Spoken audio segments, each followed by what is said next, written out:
तो हमने कहा डेफिनेशन क्या है बेटा टोटल इनकम की, income under the following heads. ये कितने हेड्स हैं? 5 हेड्स। तो अगर इन 5 हेड्स के तहत इनकम का क्या कर लिया जाए? सम कर लिया जाए, सम। तो वो सम कहलाएगा क्या? Total income. लफ्ज टोटल का मतलब क्या? सम करना। लेकिन सम कैसे करना? पहले इनकम आइडेंटिफाई करना, इनकम है या नहीं है। हो गया आइडेंटिफाई, वो डेफिनेशन ऊपर आ गई ना बेटा। दूसरा ये आइडेंटिफाई करना उसका ताल्लुक कौन से हेड से है। जिस हेड से है उस हेड में लिख दिया, आवाज नहीं है बेटा। जब उस हेड में लिख दिया, अब आपके पास जितने भी हेड्स क्या हो, अवेलेबल हो, क्या करते हो? उसका सम। वो सम क्या कहलाएगा? Total income.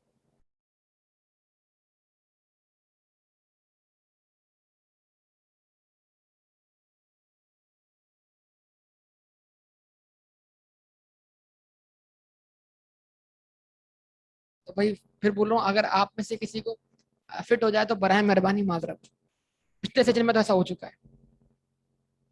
चले जी, ओके। तो फिर डॉक्टर साहब सुबह जॉब करते हैं कहां पर? वहां से जो पैसा कमाया वो कौन सी इनकम है उनकी? Income from salary. कौन सी इनकम है? क्योंकि वो हुकूमत के क्या है? मुलाजिम है, पक्का। शाम को चलाते हैं क्लिनिक या अपना कोई हॉस्पिटल, वहां वो कौन है? मालिक। वो क्या है उनका? बिजनेस, पक्का। तो वहां से जनरेट हुई इनकी इनकम फ्रॉम बिजनेस। यानी मतलब एक्टिविटी वही है, करते हैं मरीजों का इलाज। लेकिन जब करते हैं सरकारी अस्पताल में, वहां से जो पैसा मिलता है वो कौन से हेड में जाता है? सैलरी के हेड में, क्योंकि वहां वो नौकर है, अवाम के खादिम है। अवाम के टैक्स के पैसों से उनको क्या मिलती है? सैलरी मिलती है। लेकिन शाम को चलाते हैं क्लिनिक, वहां पर वो क्या है उनका? वहां पर वो अपने प्रोफेशन को इंडिपेंडेंटली क्या करते हैं? परफॉर्म करते हैं। ऐसे ही है ना भाई? तो वहां पर वो क्या हुई उनकी? इनकम फ्रॉम बिजनेस, पक्का, कंफर्म। डॉक्टर साहब के 2 हेड आ गए। डॉक्टर साहब ने बहुत पैसा बना लिया, तो अब उन्होंने क्या किया? प्रॉपर्टीज खरीदना शुरू की। क्या खरीदना शुरू की? प्रॉपर्टीज, जगहें खरीदना शुरू कर दी और उनको रेंट पर देना शुरू कर दिया। तो डॉक्टर साहब की प्रॉपर्टी बन गई भाई। तो डॉक्टर साहब के पास माशाल्लाह बहुत सारी प्रॉपर्टीज हैं जो उन्होंने उन्होंने क्या दी हुई है? रेंट पर दी हुई है। तो जो रेंट रिसीव हो रहा है डॉक्टर साहब को, वो कहलाएगी उनकी इनकम फ्रॉम प्रॉपर्टी। क्या कहलाएगी बेटा? तो डॉक्टर साहब की सिविल हॉस्पिटल से मिलने वाली salary, income from salary. Doctor साहब के क्लिनिक से बनने वाली आमदनी, इनकम फ्रॉम बिजनेस। डॉक्टर साहब ने तो प्रॉपर्टी बना बना के रेंट पे दी हुई है, इनकम फ्रॉम प्रॉपर्टी। उसके बाद जनाब अगर बात करें एक और चीज, डॉक्टर साहब का कोई दोस्त चार्टर्ड अकाउंटेंट भी है। तो उन्होंने कहा तुम्हारे पास बहुत पैसे हैं, कुछ पैसा तुम क्या लगाओ? शेयर मार्केट में लगाओ। कहां लगाओ? तो उसकी वजह से उस डॉक्टर साहब ने कुछ शेयर्स भी खरीद लिए। तो अगर डॉक्टर साहब शेयर खरीदें और बेचें, तो शेयर्स खरीदकर और बेचकर उनको जो गेन होगा उसको बोलेंगे हम कैपिटल गेन। क्या बोलेंगे? पक्का। तो इस तरह शेयर्स की खरीदो फरोख्त पे होने वाला गेन क्या हो गया? कैपिटल गेन हो गया। डॉक्टर साहब के पास कैपिटल गेन भी। अच्छा जी, डॉक्टर साहब अगर शेयर्स क्या कर लें? होल्ड कर लें। होल्ड मतलब बेचे नहीं, तो उनको शेयर्स से मिलेगा डिविडेंड। डिविडेंड उनकी बेटा income from other source. Sir ये कैसे पहचान हो रही है? कुछ पहचान हमें जजमेंट के थ्रू करनी पड़ेगी। कुछ चीजों के बारे में लॉ वाजे तौर पे बोल देगा ये कहां जाना चाहिए। जैसे सैलरी और इनकम फ्रॉम बिजनेस, इसकी पहचान हमें करनी पड़ेगी कि मुलाजिम की हैसियत से अपना प्रोफेशन कैरी ऑन कर रहा है या इंडिपेंडेंटली, आवाज नहीं आ रही बेटा, अपना प्रोफेशन कैरी ऑन कर रहा है। बताइए बेटा। अब मिसाल, इसकी एक और मिसाल लेते हैं। इलेक्ट्रिशियन, क्या बेटा? आप देखते हैं बड़े बड़े इदारों के अंदर इलेक्ट्रिशियन परमानेंटली बैठा होता है। किस पर? सैलरी पर। यस और नो? कि अचानक से अगर कोई फॉल्ट आ जाए, काम आ जाए, तो कहीं से बुलवाना ना पड़े। यस और नो? तो जो इलेक्ट्रिशियन आपने बिठाया हुआ है वही काम करेगा ना बेटा। अगर साल मतलब महीने भर में कोई फॉल्ट ना आए तो उसको बैठे बैठे क्या मिल जाएगी? सैलरी मिलेगी नहीं मिलेगी? तो ऐसा इलेक्ट्रिशियन अपना प्रोफेशन परफॉर्म कर रहा है बतौर मुलाजिम, यस और नो, कि उसको एक फिक्स टाइम देना है और वो फिक्स टाइम देने का उसको फिक्स अमाउंट मिलेगा, भले वो अपनी सर्विसेज उस टाइम में दे या ना दे, टाइम देना है। ऐसा है या नहीं है? ऐसा है। तो उसकी जो इनकम है वो कौन से हेड में जाएगी? इनकम फ्रॉम सैलरी के हेड में जाएगी। बात समझ में आती है? लेकिन अगर आप उसी इलेक्ट्रिशियन को ऑन कॉल बुलवाएं, वो बोलते भाई अभी तो मेरे पास टाइम नहीं है, चलो मैं इतने बजे आ जाता हूं, तो इसका मतलब क्या है? वो अपनी सर्विस तो आपको इंडिपेंडेंटली दे रहा है। वो आता है, एक टास्क परफॉर्म करता है, उसके आपसे पैसे लेता है, चला जाता है। वो क्या है? उसकी इनकम फ्रॉम बिजनेस। तो इसका मतलब क्या होगा? आपको पहचान करनी होगी कि आप अगर अपना प्रोफेशन कैरी ऑन कर रहे हैं तो किस कैपेसिटी में कर रहे हैं। किसी का मुलाजिम बन के कर रहे हैं या फिर या इंडिपेंडेंटली कर रहे हैं। पक्का? कंफर्म? और कुछ चीजें जो हैं वो लॉ में क्या है, वाजे तौर पर मौजूद है। जैसे प्रॉपर्टी रेंट पे देकर जो इनकम आएगी वो इनकम फ्रॉम प्रॉपर्टी कहलाएगी, ये लॉ में वाजे लिखा हुआ है, तो हमें इसके बारे में कोई इंटरप्रिटेशन की जरूरत नहीं होगी। शेयर्स को बेचकर जो गेन होगा वो कैपिटल गेन में ही जाएगा, ये लॉ में लिखा हुआ है। Dividend income from other sources ही है, ये लॉ में लिखा हुआ है। इसका मतलब कुछ बातें हमें लॉ पढ़कर क्या होंगी, मालूम होंगी। तो उम्मीद है आपकी अंडरस्टैंडिंग डेवलप होगी। अब समझने की जरूरत क्या है कि सर क्या हर इनकम जब टैक्स होगी तो जो इनकम कमाई जाती है उसको कमाने के लिए जेब से कुछ पैसे भी तो क्या होते हैं, खर्च होते हैं कि नहीं होते? बिजनेस का मतलब बिजनेस में क्या बेचते हैं? इन्वेंट्री। तो इन्वेंट्री बेचने के लिए इन्वेंट्री खरीदनी पड़ती है, नहीं खरीदनी पड़ती? तो फिर सेल में से cost of goods sold minus होती है कि नहीं होती? इसका मतलब क्या है? इन 5 हेड्स में कुछ इनकम ऐसी हैं जो नेट अमाउंट पे टैक्स होंगी और कुछ इनकम ऐसी हैं जो ग्रॉस अमाउंट पे टैक्स होगी। तो क्या ख्याल रखिएगा, सैलरी सैलरी सैलरी हमेशा क्या होगी?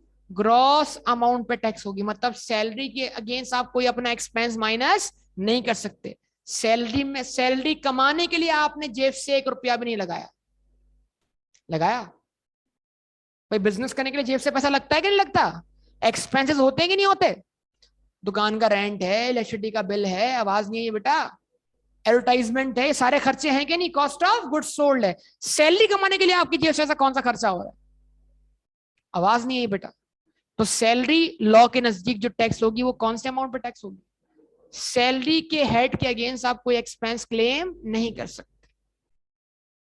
इनकम फ्रॉम प्रॉपर्टी, इसके मामला बड़े डिफरेंट रहे हैं, हर बार तब्दीली आती है इसके अंदर। ये कभी ग्रॉस पर, कभी नेट पर, कभी दोनों ऑप्शन। ये भी आपको जब पढ़ेंगे तो आइडिया होगा कि इनकम फ्रॉम प्रॉपर्टी हमारे पास ग्रॉस का भी ऑप्शन है, उसके लिए हमारे पास नेट का भी ऑप्शन है, इसके लिए हमारे पास दोनों ऑप्शन भी अवेलेबल होते हैं। तो लॉ बताएगा इस साल कि आपने इसको किस तरह टैक्स करना। Income from business, income from business अंदर से बात है किस पे टैक्स होनी चाहिए? नेट अमाउंट पर। नेट मतलब आपने अपने प्रॉफिट्स पे टैक्स देना, और प्रॉफिट जो है एक्सपेंस माइनस करने के, आवाज नहीं है बेटा। तो हम क्या सीख रहे हैं कि सर मैं जो इनकम शामिल करूंगा इस हेड में वो एक्सपेंसेस माइनस करने के बाद वाली करूंगा या पहले वाली? जहां नेट लिखा है वहां बाद वाली, जहां ग्रॉस लिखा है वहां पर पहले वाली। सिंपल सी बात। ठीक है जी। कैपिटल गेन किस पे टैक्स होता है सर? नेट पर। शेयर खरीदा सर कितने का? 100 रुपए का। बेचा कितने का? 150 का। 50 रुपए क्या हुआ? गेन हुआ। तो इस हेड में 50 का गेन दिखाऊं या 150 रुपए की सेल प्रोसीड दिखाऊं? 50 का गेन दिखाऊं। ठीक है जी। इनकम फ्रॉम अदर सोर्सेस, इसमें ग्रॉस वाले भी केसेस हैं और इसमें नेट वाले केसेस भी हैं। अब इस तरह समझिएगा, ये एक एक हेड हमारे चैप्टर्स बनेंगे बेटा, यानी बारी बारी हमने इन हेड्स को एक एक करके समझना होगा। बजायर तो ये नाम आ गए, लेकिन इन इन इनके अंदर क्या कुछ आना है, क्या कुछ ऐड होना है, इनकी तफसीलात क्या है, तो बाकायदा ये सब चीजें क्या बन रही होंगी हमारे लिए? चैप्टर्स बन रही। तो उम्मीद है ये सारी बातें आप याद रखेंगे। तो इसको यहीं से क्या करेंगे हम, कंटिन्यू करेंगे इंशाल्लाह। सवाल आया भाई, अगर कोई टीचर है उसका आने जाने का खर्चा, सलमान को मेरी बड़ी फिक्र है, यकीन करो। ठीक है जी। बेटा टीचर अगर जो है वो परमानेंट है, क्या है बेटा? परमानेंट समझते हो? एक टीचर 2 किस्म के होते हैं, परमानेंट फैकल्टी और एक होता है विजिटिंग फैकल्टी। विजिटिंग मतलब कि आप किसी इदारे में जा रहे हैं, 2 घंटे पढ़ा रहे हैं, उन 2 घंटों के पैसे मिलेंगे। जब क्लासेस ऑफ है, छुट्टियां हैं, कोई पैसे नहीं। और एक वो टीचर है जो छुट्टियां करे तब भी पैसे, पढ़ाए तब भी पैसे, ना पढ़ाए तब भी पैसे। समझे बात या नहीं? तो मतलब क्लासेस चल रही है तो पैसा आ रहा है, और क्लासेस ऑफ है तब भी पैसा आ रहा है, मतलब आप कौन है? परमानेंट एम्प्लॉई है। तो इसका मतलब क्या हुआ? ये कौन सी सैलरी, ये कौन सा साइड में जाएगा? Income from salary. तो अगर आप किसी भी इदारे के परमानेंट एम्प्लॉई हैं, मतलब टीचर हैं लेकिन परमानेंट टीचर हैं, तो आप वहां पे मखसूस टाइम दे रहे हैं यकीन, तो आप वहां से क्या कमा रहे हैं? सैलरी कमा रहे हैं। लेकिन आप उस इदारे में अगर विजिटिंग के तौर पे अपनी जाते हैं, क्लास लेते हैं, क्लास लेके घर चले जाते हैं, बस उसके पैसे आपको मिल जाते हैं, तो फिर आप यकीनन अपनी सर्विसेज वहां पर इंडिपेंडेंटली दे रहे हैं। इसको हम क्या बोलेंगे? Income from business. क्या बोलेंगे? डॉक्टर की मैं एक और एग्जाम्पल दे दूं। 3 केस है डॉक्टर के। केस 1, किसी हॉस्पिटल के अंदर मुलाजिम लग जाए, तो उसमें क्या होगा? उसको ओपीडी चलानी है। अब उसमें दिन के 10 पेशेंट आए या दिन के 100 पेशेंट आए, उसे देखने, उसकी सैलरी पे 1 रुपए का फर्क नहीं पड़ेगा। अगर ऐसा है मामला, तो ये कौन सी इनकम है? Income from salary. शाम में वो चलाता है अपना, जितने पेशेंट ज्यादा आएंगे उतनी इनकम बढ़ेगी, जितने कम आएंगे उतनी इनकम, तो इसका मतलब वो शाम वाले केस में रिस्क बियर कर रहा है। Income from business. आवाज नहीं है बेटा? अच्छा, एक केस और है, ना वो हॉस्पिटल का मुलाजिम है, ना वो अपना क्लिनिक चला रहा है, वो एक हॉस्पिटल से करता है एग्रीमेंट कि भाई मैं आपके पास आके बैठूंगा, यहाँ जितने पेशेंट आएंगे मैं आपसे पर पेशेंट अपना पैसा निकाल मतलब ले जाऊंगा। अगर हम एक पेशेंट से फीस लेते हैं 1000 रुपए, तो 500 रुपए मेरे, 500 रुपए आपके। तो अब क्या हुआ? अब डॉक्टर साहब जो है यहाँ पर पेशेंट या पर ऑपरेशन क्या कर रहे हैं? चार्ज कर रहे हैं। यानी डॉक्टर साहब जो है उस हॉस्पिटल के पैनल पे रजिस्टर्ड है। क्या है? ऑन कॉल वहां पहुंच जाएंगे, या मखसूस टाइम में वहां पहुंच जाएंगे, या उस हॉस्पिटल का ऑपरेशन थिएटर क्या कर लेंगे? यूज कर लेंगे, उसके चार्जेस दे देंगे वगैरह वगैरह। तो वो जो पैसे कलेक्ट होंगे वो हॉस्पिटल और डॉक्टर साहब में क्या होंगे? तकसीम हो जाएंगे। तो क्या अब यहाँ पे सैलरी है उनकी इनकम फ्रॉम बिजनेस है? इनकम फ्रॉम बिजनेस, क्योंकि यहाँ भी वो अपनी सर्विसेज इंडिपेंडेंटली दे रहे हैं, वो उस हॉस्पिटल का मुलाजिम बनना नहीं चाहते। तो सैलरी की पहचान क्या है? फिक्स अमाउंट का मिलना, चाहे सर्विस दें या ना दें। तो सैलरी में फिक्स अमाउंट होगा, तफसीलात इंशाल्लाह आपके सामने आती रहेंगी।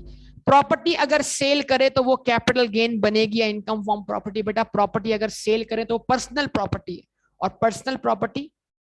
पे पर्सनल प्रॉपर्टी पे जो गेन होता है वो इनकम नहीं होता, जब तक के लॉ उसको नाम लेकर इनकम ना बोले। तब आपको सीखना है कि क्या लॉ ने प्रॉपर्टी को, पर्सनल प्रॉपर्टी को, या उस पे होने वाले गेन को लॉ ने इनकम ट्रीट किया है या नहीं। तो जवाब उसका है हाँ किया है। तो किया है तो क्या करना पड़ेगा? उसके ऊपर टैक्स देना पड़ेगा। वो कहां कवर होगा? कैपिटल गेन में। तफसीला अब ऐसा तो नहीं हो सकता कि आज सब कुछ होता है, ऑब्वियसली सब कुछ वक्त के। लेकिन अगर हाँ माशाल्लाह ये अच्छी डेवलपमेंट है कि हमने सवाल करना शुरू कर दिए कि हाँ ये चीज डिस्पोज ऑफ हो, ये डिस्पोज हो, तो ये डेवलपमेंट्स में फॉलो करेगा। ठीक है जी। तो ये सब कुछ वक्त के साथ साथ डेवलप होना शुरू हो जाएगा इंशाल्लाह। इसको यहाँ तक स्टॉप करेंगे, इंशाल्लाह बाकी बात अगली क्लास में करेंगे। ओके बेटा, अल्लाह हाफ़िज़।